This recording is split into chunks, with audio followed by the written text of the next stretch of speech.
Me friends and ఫ్యామిలీతో సరదాగా బయటకు వెళ్ళటానికి కారు లేదా అయితే వెంటనే ఈ నెంబర్కి కాల్ చేయండి.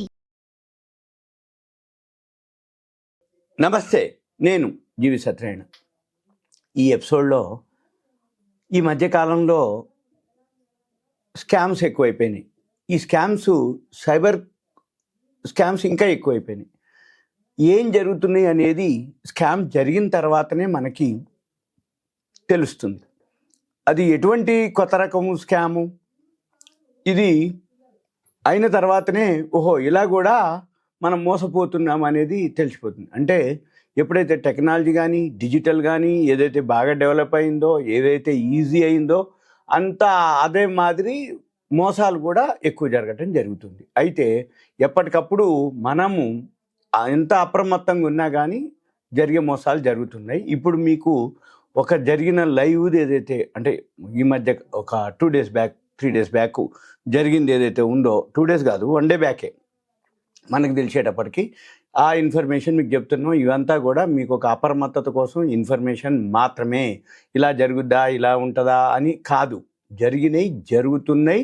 ఏ టైప్లో జరుగుతాయి, ఏం జరుగుతాయి సైబర్ క్రైమ్లు, మనం ఏం జాగ్రత్తలు తీసుకోవాలి, ఎలా ఉండాలి, ఎటువంటి మనకు అనుమానం వస్తే మనం ఏం చేయాలి అనే దాని మీద దీనిలో చెప్పడం జరుగుతుంది. ఓకే, ఇప్పుడు ఈ ఎపిసోడ్లో ఒక మహిళ వాళ్ళ అమ్మాయికి అమెరికాకి ఫుడ్ పార్సిల్ని చేయడం జరిగింది, కొరియర్. ఇప్పుడు ఈ మధ్య కాలంలో ఎక్కువ శాతం పిల్లలందరూ హైలీ ఎడ్యుకేటెడ్ కావటం, ఆడపిల్లలు, మగపిల్లలు, బీటెక్లు, ఎంబీఏలు, సాఫ్ట్వేర్లు, క్యాంపస్ సెలక్షన్లు, పెద్ద పెద్ద ప్యాకేజీలతోటి రావటం, మళ్ళీ వాళ్ళు యుఎస్కి వెళ్ళిపోవటం, డాలర్లో సంపాదించటం. ఇక్కడి నుంచి అంటే చిన్న ఏజ్లో వాళ్ళకి ఏముంటుందంటే రిస్క్ తీసుకోవాలి, సంపాదించుకోవాలి, లైఫ్లో తొందరగా సెటిల్ అవ్వాలి, వాళ్ళ ఫ్యామిలీ మెంబర్స్ని మంచిగా చూసుకోవాలి అనేది ఒక గోల్ ఉంటుంది. దాంతో ఏమవుతుంది, ఎంత ప్యాకేజ్ వచ్చినా ఇంకా ఎక్కువ సంపాదిద్దాం, ఇంకా ఎక్కువ సుఖపడదాం, ఇంకా ఎక్కువ అంటే మనమంటూ ఒక గుడ్ విల్, బ్రాండ్ క్రియేట్ చేసుకుందాం, మనమంటూ ఒక గుర్తింపు తెచ్చుకుందాము, మనమంటూ సంఘంలో అంటే చుట్టాలనుకోండి, ఫ్రెండ్స్, రిలేటివ్స్లో ఒక విధమైన ఇమేజ్ కోసం అనుకోండి, గుడ్ విల్ అనుకోండి. దీంతోపాటు మెయిన్ ఇన్కమే. ఎందుకు, ఎంత బాగా కష్టపడితే అంత బాగా పైసలు వస్తాయి, అంత బాగా పైసలు వస్తాయి కాబట్టి అంత మంచిగా ఉండొచ్చు, ఇది గోల్.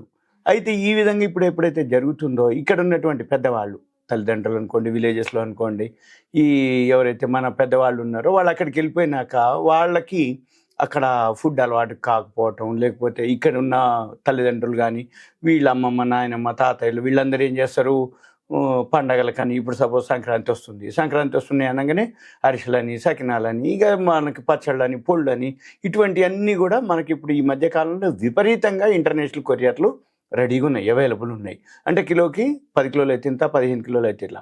అయితే ఇలా ఎప్పుడైతే డెవలప్ అవుతుందో మనం ఏమనుకుంటాం, అక్కడ పాపం పిల్లలు ఏం కష్టపడతారో, ఏం వండుకుంటారో, ఏం తింటారో డాలర్లో ఖర్చు అయిపోతుంటుంది. పాపం మనం ఇక్కడికైతే ఏముంది, మనమే తయారు చేయొచ్చు, పార్సిలే కదా అయ్యేది, కొరియరే కదా అయ్యేది, కొరియర్లో పంపించేస్తే ఆ బిల్ ఏదో మనం ఎంత ఉంటుంది అని కడితే ఒక 2-3 నెలలు పిల్లలకి మంచిగా అవి ఇవి ఉంటాయి, మన ఇంటికి కాడ ఉన్నట్టే ఉంటుంది. అందుకని సరే అని చెప్పేసి ఈ మధ్యకాలంలో విపరీతంగా ఎప్పుడైతే మన పిల్లలు యుఎస్కి వెళ్ళిపోవటం, కెనడాకి వెళ్ళిపోవటం, అవుట్ ఆఫ్ కంట్రీకి వెళ్ళిపోవటం, అమెరికాలో ఎక్కడన్నా ఉండని పెట్టగానే 1 week లోపలనే డెలివరీ అయిపోతుంది, ఏది కొరియర్. అయితే ఇప్పుడు ఈ కొరియర్ ఏదైతే ఉందో, కొరియర్లో జరిగిన సంఘటన అది మీకు ఇప్పుడు చెప్తున్నాం. అయితే ఈ సైబర్ నేరగాళ్ళు ఎలా చేస్తారు, ఏం చేసిర్రు, ఏం జరిగింది, ఏం జరగబోతుంది, మనం ఏం చేయాలి, ఎలా చూడాలి, మనం ఏం జాగ్రత్తలు తీసుకోవాలి. అయితే సింపుల్గా ఏంటంటే కొరియర్ చేసినందుకు గాను సైబర్ నేరగాళ్ళు 1,50,00,000 అకౌంట్లోంచి కాజేయటం జరిగింది. అది ఎలా జరిగిందో చూద్దాం. అయితే ఈ మధ్య కాలంలో సైబర్ క్రైమ్లు విపరీతంగా పెరుగుతుంది అనేది పేపర్లో చూస్తున్నాం, క్లెయిమ్స్ ఉన్నాయని చూస్తున్నాం, జరుగుతున్నాయని చూస్తున్నారు, పట్టుకుర్రని చూస్తున్నారు. వితిన్ 1 hourలో, హాఫ్ అన్ అవర్లో కనుక మనం కంప్లైంట్ చేసి మేల్కొని కనుక అయితే రికవరీలు కూడా అవుతున్నాయి. అయితే ఎంతో కొంత అప్పటికి 5% 10% వెళ్ళిపోవడం కూడా జరుగుతుంది. అయినా కానీ మనము ఎంతో కొంత అవేర్నెస్ అనమాట, మనకి ఇదంతా కూడా ఒక అవేర్నెస్, ఒక ఇన్ఫర్మేషన్, ఎడ్యుకేషన్. ఇలా జరుగుతున్నాయా అనేది కాదు, జరిగిన తర్వాత మనం బాధపడే బదులు జరగకముందే ఉంటాయి, ఎలాంటి జాగ్రత్తలు తీసుకోవాలనేది మనము. అయితే ఇప్పుడు వీళ్ళందరూ ఎవరు, ఈ సైబర్ నేరగాళ్ళు ఎలా చేస్తారు, ఏం చేస్తారంటే అమాయకులను లక్ష్యంగా చేసుకొని, అంటే పెద్ద మొత్తం అంటే సీనియర్ సిటిజన్లు కానీ, లేకపోతే మహిళలు కానీ, లేకపోతే మళ్ళీ వాళ్ళని టార్గెట్ అనమాట. వాళ్ళు ఏం చేస్తారు, ఎంత మనం అప్రమత్తంగా ఉండాలని మనం ఎంతమంది ఎన్ని వీడియోలు ఎన్ని పేపర్లు ఎన్ని చెప్పినా కానీ మోసపోయేటోళ్ళు మోసపోతూనే ఉర్రు. అయితే ఇప్పుడు ప్రజెంట్ ఒక మహిళ 1 కోటికి పైగా నష్టపోవడం జరిగింది. అది ఏంటిది అంటే, ముంబైకి చెందినటువంటి ఒక మహిళ, ఆవిడ వయస్సు 78 ఏళ్ళు అనమాట. ఆవిడేంది, వాళ్ళ అమ్మాయి అమెరికాలో ఉంటుంది. ఆ అమ్మాయి కోసం ఏంటిది, కొన్ని ఫుడ్ ప్రోడక్ట్స్ అంటే ఇప్పుడు మన ఇంట్లో జంతికలన్నీ మనం ఏదైతే పచ్చళ్ళు పొళ్ళు ఉంటాయి కదా, అవన్నీ నేను కూడా పంపిస్తుంటాను మా అబ్బాయికి. అట్లానే ఈవిడ ఏం చేసింది, వాళ్ళ అమ్మాయి కోసానికి కొన్ని వస్తువులను కొరియర్ బుక్ చేయడం జరిగింది, కొరియర్లో పంపించడం జరిగింది. పంపించిన తర్వాత నెక్స్ట్ డే రోజు, మేము కొరియర్ నుంచి మాట్లాడుతున్నామండి, మీరు ఆ కొరియర్లో ఆహారం అంటే ఇప్పుడు మనం ఎవరైతే పంపిస్తారో మన యొక్క ఆధార్ కార్డు కావాలి, అడ్రస్ అవన్నీ దాన్ని అటాచ్ చేస్తారు. ఎందుకంటే ఎవరు పంపిస్తున్నారు, ప్రూఫ్ ఏంటిదంటే ఆధారే. అందుకని మీరు పంపించినటువంటి కొరియర్ ఆధార్ ఉంది, దాంతోపాటు పాస్పోర్టు, క్రెడిట్ కార్డులు ఉన్నాయి, దాంతోపాటు 2000 USD క్యాష్ పంపిస్తున్నారుగా అన్నట్టుగా వాళ్ళు చెప్పడం జరిగింది.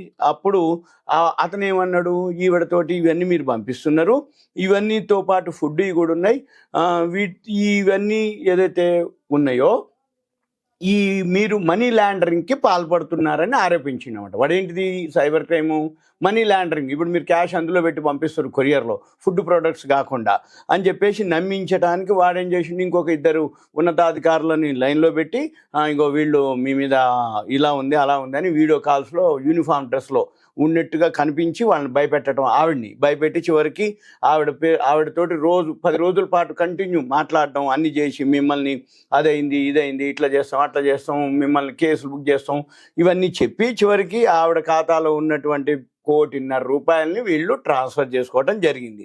ఇక తర్వాత ఆవిడ ఎప్పుడైతే అన్ని భయపడిపోయి ట్రాన్స్ఫర్ చేసిన తర్వాత ఏమైంది, అప్పుడు కుటుంబ సభ్యులకి చెప్పడం జరిగింది. కుటుంబ సభ్యులు ఇలా జరుగుతుంది, నువ్వు ఎట్లా చేసినావు అది ఇది అనటం జరిగింది. అన్న తర్వాత ఆవిడ వాళ్ళంతా కుటుంబ సభ్యులు పోలీస్ స్టేషన్కి పోయి కంప్లీట్ చేయడం జరిగింది. అయితే ఇప్పుడు నేను చెప్పేది ఏంటిదంటే, ఇలా గనక జరుగుతుంది, మీకేదన్నా ఏమాత్రం అనుమానం వచ్చింది అనుకోండి, సింపుల్ అనమాట. మీ దగ్గరలో ఏదైతే పోలీస్ స్టేషన్ ఉంటుందో దాంట్లో ఒక సైబర్ క్రైమ్ సెక్షన్ ఉంటుంది. వాళ్ళకేం చేయొచ్చు, లేదు 1930 ఒక ఫోన్ నెంబర్ ఉంటుంది, 1930. ఆ నెంబర్కి కాల్ చేసి మనము వెమ్మటే కనుక, ఇప్పుడు మీకు ఎవరైనా భయపెట్టినరు, లేదు ఏదైనా ఒక ఫోన్ వచ్చింది, మీరు ఇట్లా మనీ లాండరింగ్ పాల్పడుతుర్రు, లేకపోతే వాళ్ళు పోలీస్ డ్రెస్లో ఉండి మిమ్మల్ని అరెస్ట్ చేస్తున్నాం, డిజిటల్ అరెస్టు అలా ఇలా అని చెప్తారు చూడండి. వెమ్మటే మనం ఏం చేయాలి, ఇక అంటే వెమ్మటే మన ఇంట్లో ఫ్యామిలీ మెంబర్స్కి చెప్పటం, 1930 కంప్లైంట్ చేయటం. సైబర్ క్రైమ్కి వెబ్సైట్ ఉంటుంది, cybercrime.gov.in. ఆ వెబ్సైట్లోకి వెళ్ళటం, మీరు కంప్లైంట్ చేయటం, లేదు వెమ్మటే వెళ్ళిపోవటం, ఇవన్నీ నాకు తెలియదు, నేను సైబర్ క్రైమ్ మరి అది ఎట్లుంటుందో ఇది ఎట్లుంటుందో అలా ఏమేమి అడుగుతారు, నాకు అవన్నీ డీటెయిల్స్ని ఫిల్ చేయటం, ఇవన్నీ నాకు ఐడియా లేదు అనుకోండి. సింపుల్గా మన దగ్గర ఉన్నటువంటి విలేజెస్లో, డిస్టిక్లో ఎక్కడో ఒక దగ్గర పక్కనే 1 కిలోమీటర్ 2 కిలోమీటర్ల పరిధిలో మనకంటూ ఒక పోలీస్ స్టేషన్ ఉంటుంది. వెమ్మటే ఆ పోలీస్ స్టేషన్కి వెళ్ళి ఇలా జరిగిందని చెప్పేసి, అక్కడ సైబర్ క్రైమ్ సెక్షన్ ఉంటుంది, డిపార్ట్మెంట్ ఉంటారు, అక్కడ ఒక స్టాఫ్ ఉంటారు. మనం ఏం చేయాలి, ఇదంతా వాళ్ళకి ఎక్స్ప్లెయిన్ చేస్తే ఇమీడియట్గా కేసు ఫైల్ చేస్తారు. నెక్స్ట్ ఏదైతే వాడు కాల్ చేసిండో వాళ్ళు లైన్లోకి వచ్చేస్తారు. సింపుల్. అప్పుడు ఏమవుతుంది, మనం భయపడాల్సిన పని లేదు, మన పైసలు పోవు, మనకి ఏదైతే జరుగుతుందనే భయం లేదు, మన పైసలు మన దగ్గరే ఉంటాయి, ధైర్యంగా ఉండొచ్చు. రెండోది ఏంటి, కంప్లైంట్ చేస్తే వాళ్ళు ఏం చేస్తారు, నెక్స్ట్ యాక్షన్ తీసుకుంటారు. ఏంటిది, ఎలా జరుగుతుంది అని. ఇవన్నీ మీకు ఒక awareness, education, information, knowledge purpose మాత్రమే. మీకు ఇటువంటి ఏదన్నా జరుగుతున్నా, మీకు ఏదైతే అనుమానం వచ్చిందో, మీకు చెప్పినటువంటి నెంబర్లో మీరు కాల్ చేయండి, 1930 cybercrime.gov.in. లేదు మీ దగ్గరలో ఉన్న పోలీస్ స్టేషన్. దయచేసి నాకు కాల్ చేయొద్దు, ఏదైనా ఉంటే మెసేజ్ పెట్టండి. సుమన్ టీవీ ప్రేక్షకులు ధన్యవాదాలు. Thank you. సెలవు.